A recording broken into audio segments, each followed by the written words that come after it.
qadrli tengdoshlar va aziz ustozlar. Biz Anistem jamoasi sizga yangi loyihalar tayyorlab, hayot yo'lingiz va faoliyatingiz uchun foyda keltirishga doimo harakat qilamiz. Shu maqsadda boshlangan Ruhiyat ko'zguda deb nomlangan loyihamizning 2-soniga yetib keldik. Mikrofon qarshisida men Shahlola Tibjonova. Bizning doimiy ekspertimiz, loyihamiz hammonlik va tajribali psixolog, inson ruhiyati va shaxsiy o'sish jarayonlarini chuqur o'rganib kelayotgan mutaxassis, Andijon davlat chet tillar instituti, roman german va slavyan tillar fakulteti, ijtimoiy-gumanitar fanlar, pedagogika va psixologiya kafedrasi o'qituvchisi, institut tayanch doktoranti Nodirbek Ravshanbekovich. Assalomu alaykum ustoz. Assalomu alaykum, hurmatli bizni kuzatayotgan professor o'qituvchilar, ustozlar va suyukli talabalarimiz. O'ylaymanki, bugungi suhbat orqali ko'pchilik insonlarda psixologik bilimlar va hozirgi kunda o'zini qiynayotgan ayrim muammolarga yechim topish uchun yaxshi bir ko'rsatuv bo'ladi degan umiddamiz. Ustoz, demak bugungi mavzuyimiz yoshlarni eng ko'p qiynayotgan masalalar haqida. Savollarni beraveraymi? Marhamat, berasiz mumkin savollarni. Birinchi savolimiz. Bugungi yoshlar nega avvalgi avlodlarga qaraganda ko'proq ruhiy bosim his qilmoqdalar? Juda yaxshi.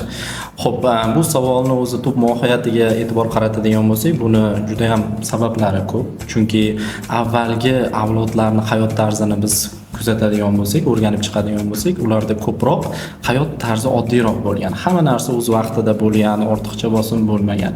Bugungi yoshlarning ongida esa ko'proq bosim bor. Chunki hayot keskin tarzda tezlashib ketgan.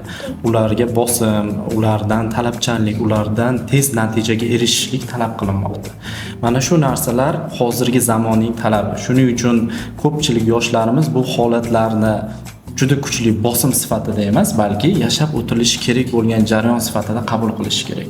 Va o'ylaymanki, agar qabul qilish to'g'ri bo'ladigan bo'lsa, uni yashab o'tish ham va bu sinovlardan deymizmi, turli xil hayotiy qiyinchiliklardan deymizmi, ularni yengib o'tish nisbatan osonroq bo'ladi deb ta'kidlab o'tamiz. Rahmat ustoz. Ikkinchi savolimiz. Imtihon va baholar qanday qilib shaxsiy qadriyat o'lchoviga aylanib qoldi? Juda yaxshi. O'zi aslida imtihondagi baholar bu talabani hozirgi vaqtdagi tayyorgarligini baholab beruvchi mezon hisoblanadi. Ya'ni bu shaxsiy sifatda qanaqadir status beradigan narsa emas. Ko'pchilik o'ylaydi, imtihondan yiqildim yoki past ball oldim, endi men muvaffaqiyatsiz insonman. Qanaqadir meni kelajagim mahumroq bo'lib qoladi. Baholarim yaxshi emas, yaxshi mutaxassis bo'la olmay qolaman degan o'ziga noto'g'ri stereotiplarni shakllantirib oladi. Bu juda noto'g'ri narsa. Hozirgi imtihon sizni hozirgi tayyorgarligingizni natijasi, samarasi. Buni to'g'rilashni imkoniyati sizda bor. Buning uchun albatta mehnat qilish kerak, yaxshi o'qish kerak va albatta bu ko'rsatkichlarni o'zgartirsa bo'ladi. Lekin uni shaxsiy o'lchovga aylantirib olish bu juda ham noto'g'ri narsa. Shuning uchun hozirgi talabalarga bizning maslahatimiz har doim o'sish uchun imkoniyat bor. Muhimi xato qilmaslik emas, xatoni vaqtida to'g'rilay olish va mukammallikka erishish hisoblanadi. Rahmat ustoz. Uchinchi savolimiz. Mendan kim chiqadi degan savol yoshlar ongida qaysi omillar ta'sirida shakllanadi? Juda yaxshi. Mendan kim chiqadi deb hozirdan ko'pchilik yoshlar o'ziga savol beradi. Kelajakda kim bo'laman, qanday kasbning egasi bo'laman degan savollarni o'ziga beradi. Albatta bu narsa biroz hozirgi yoshlarimizda tahlikali vaziyatni yuzaga keltiradi, chunki ko'pchilik kelajagidan xavotirlanadi. Kelajakda men qayerda ishlayman, qaysi kasbning mutaxassisi bo'laman degan o'ylovlar bor. Hattoki institutga kirgan ko'pchilik yoshlarda ham. Bu narsani bo'lgani yaxshi, lekin bosim bilan emas, reja bilan.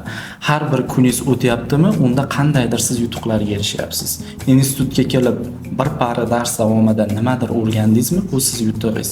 Kelajakda aynan qaysi kasb egasi bo'lishni o'ylagan yaxshi, buni belgilab olish lozim va shuni yo'lida bosqichma-bosqich harakat qilishimiz kerak. Va har bir qilinayotgan harakatdagi muvaffaqiyatdan zavqlana olish kerak inson. Ana o'shandagina bu bosim to'g'ri yo'naltirilgan samarali harakatlarga aylanadi. Rahmat ustoz katta. To'rtinchi savolimiz. O'ziga ishonchsizlik yoshligida kuchaysa, bu kelajak qarorlariga qanday ta'sir qiladi? Juda yaxshi savol, Shahlo. Inson o'ziga ishonchsizligini kelajakka ta'siri juda ham katta. Chunki inson yashab o'tar ekan, bu hayotda yashar ekan, uni ko'pincha turli xil vaziyatlarga nisbatan qaror qabul qilish qiyin edi va kelajagiga nisbatan bo'lgan ishonch doimo birinchi o'rinda turadi. Hozirgi kunda o'ziga ishonmagan insonni kelajagi ham birmuncha mavhum bo'lishi mumkin. Buni yo'lida albatta inson ishonchni kuchaytirish uchun albatta samarali harakatlarni ko'proq amalga oshirishi kerak. Bundan avval ta'kidlaganimizdek, yaxshi o'qishi, atrofdagilar bilan ortiqcha o'zini past baholamasligi va o'sha taqqoslaganda ham kerakli xulosalarni chiqara olishi kerak. Va o'shandagina hozirgi ishonchsizlik ishonchga aylanadi va kelajagiga ham ijobiy ta'sir qiladi deb aytib o'tamiz. Rahmat ustoz. 5-savolimiz. Ota-ona kutuvlari va shaxsiy istaklar o'rtasidagi ziddiyat yosh psixikasida qanday ichki konfliktlar tug'diradi? Juda o'rinli savol.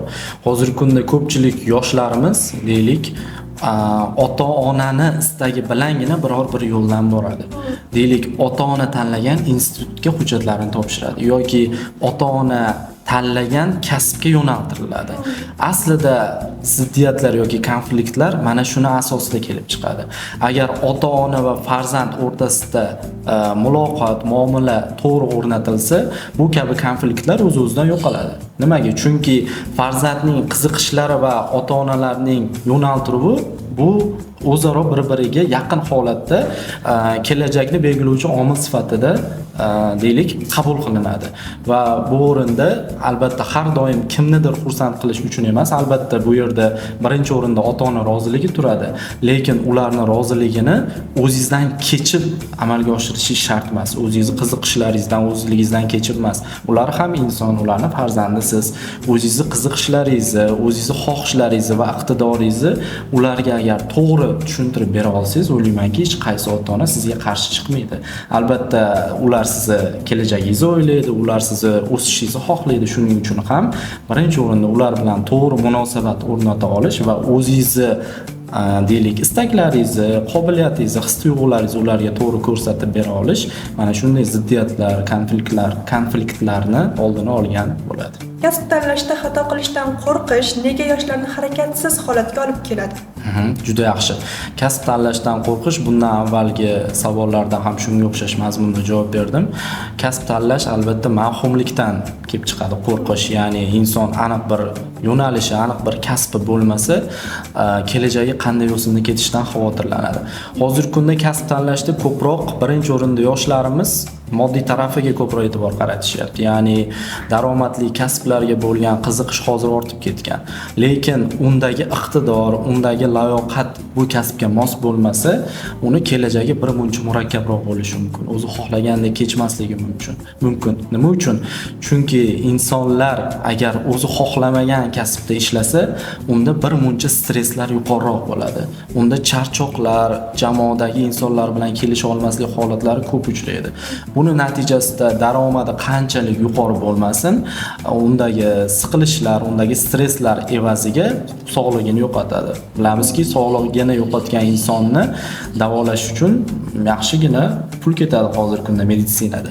Shuning uchun inson o'zi xohlagan, o'zi sevgan kasbni yaxshi daromad topish manbaiga aylantira olishi muhim.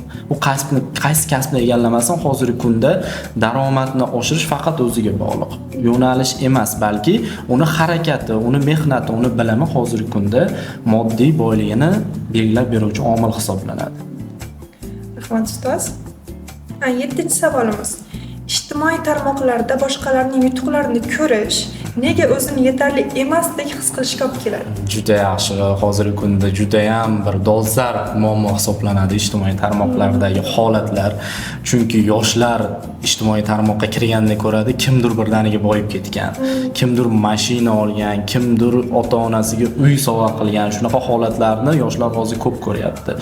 Lekin bu narsani chuqurroq tahlil qiladigan bo'lsak, o'sha natijalarga erishgan insonlar bu natijaga erishish erishguncha qancha harakat qilganini o'zlari biladi. Buni ortida qancha mehnat yotibdi, qancha stressli kunlar yotibdi, qancha harakat yotibdi. Bu narsalarni ijtimoiy tarmoqqa hech kim olib chiqmaydi. Kamdan kam insonlar olib chiqadi. Ular ko'proq yutuqlarini, natijalarini olib chiqadi, lekin og'ir kunlarini, sinovli kunlarini ular ko'rsatishmaydi. Va yana bir narsaga e'tibor qaratishimiz kerakki, ko'pchilik blogerlar uchun hozirgi kunda ijtimoiy tarmoqlar daromad manbai. Ko'pchilik ularga havas qiladi. Nima uchun? Ularning hayoti har doim tekis, har doim baxtli oila, har doim moddiy mukammallik. Lekin bir narsani tushunishimiz mumkinki, ular buni orqasidan pul topyapti. Bu degani ular eng go'zal va eng sara hayotidagi holatlarni olib chiqadi ijtimoiy tarmoqqa. Ular janjallashganini, qanaqadir noqulay vaziyatga tushganini olib chiqmaydi. Kamdan kam blogerlar olib chiqadi. Shuning uchun yoshlarimizdan talab kim bilandir o'zini taqqoslayotganda albatta o'zidagi eng yomon holatlarni emas, balki yutuqlarini ham hisobga olgan holda taqqoslash kerak. Ularni ko'rib o'ziga bosim emas, ulardan ilhomlanish manbai sifatida foydalansa, o'ylaymanki, ijtimoiy tarmoqlardagi turli xil videolar, kontentlar ularga bosim emas, balki motivatsiya manbaiga aylanadi. Rahmat ustoz. Keyingi savolimiz. Yoshlar ruhiy bosimni sog'lom tarzda yengib o'tishi uchun qanday psixologik ko'nikmalar muhim? Juda yaxshi. Ruhiy bosimdan chiqish uchun birinchi galda inson o'zini to'g'ri deylik yo'nalishga sola bilishi muhim hisoblanadi. Ya'ni ruhiy bosim qachon bo'ladi? Qachonki o'zidan qoniqmaganlik holatlari kelib chiqqanda, inson o'zini harakatlaridan qoniqmaydi, inson o'zini qilayotgan ishidan qoniqmaydi. Ko'pchilik talabalar keladi, menga savol berishadi. 18 20-22 yoshdagi talabalar shu atrofdagi aytishadiki, ustoz, men o'qiyapman, men harakat qilyapman, lekin nimadir yetishmayapti. O'sha nimadirni nimaligini bilishmaydi. Aslida bu narsa ularga ortiqcha deylik atrofdagi deylik talablar ko'pligidan kelib chiqadi. Qanaqadir tez natija qilishim kerak, men axir 3 yildan beri o'qiyapman yoki men hozirgi kunda 4-kursman. 4 yil o'qidim, lekin aytarli natijaga erishmadim. Bu o'ziga xos bosimni, ruhiy bosimni keltirib chiqaradi. Biz bir narsaga e'tibor qaratishimiz kerak. Ilm yo'li bosqichma-bosqich rivojlanishni talab qiladigan yo'l hisoblanadi.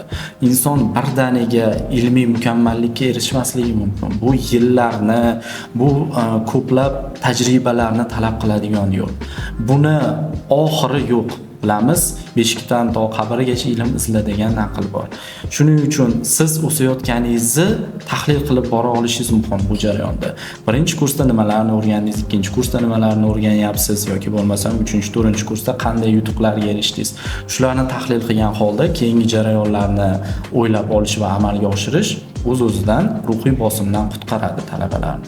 Va biz talabalarga maslahat bergan bo'lardik. Bu uzun yo'lda sizdan o'ziga xos shijoat, sabr va mehnat talab qilinadi.